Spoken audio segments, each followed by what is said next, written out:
So the one issue that typically arises when starting a company that's very important is determining initial equity structure. And the two basic alternatives are corporation or limited liability company or LLC.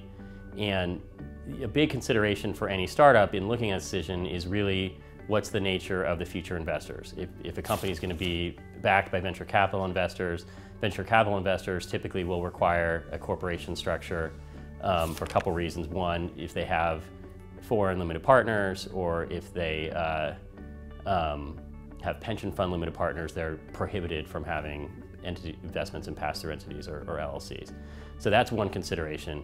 If on the flip side, it's someone that may have individual angel investors early on with a limited liability company, those investors are able to enjoy the benefit of the losses on their personal taxes, and so they may prefer starting out as an LLC.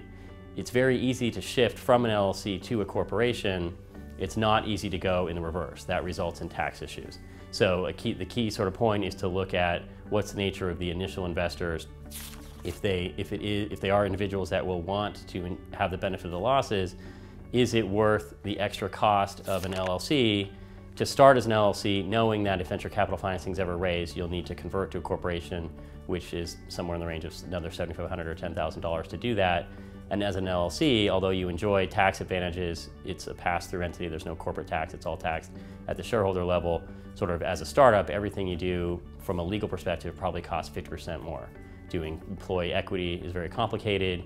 Doing, when you raise money and do financing, structuring that through an LLC can be done, but it's more complicated. You have a whole bunch of flexibility in how you do things, but that flexibility is good and bad. It also results in having to sort of design everything out, and it comes at a cost. And so, you know, in looking at that, oftentimes the sort of breakpoint is if it's going to be at least $500,000 invested by individuals that want the losses, then it's probably worth it to start as an LLC. If it's going to be less than that, or it's going to be investors that don't care about the losses, just from a cost perspective, cost being a critical consideration for any startup, it's probably advisable to go ahead and start as a corporation.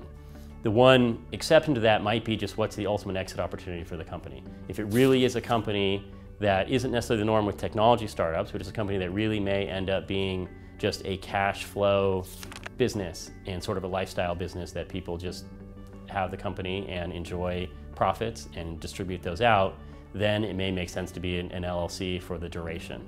And that would be the one exception. You know, most startups end up not going that route, but there's a lot of companies in the world that have done that. And if that's a significant possibility, then it also may make sense to be an LLC, either beginning or for the duration.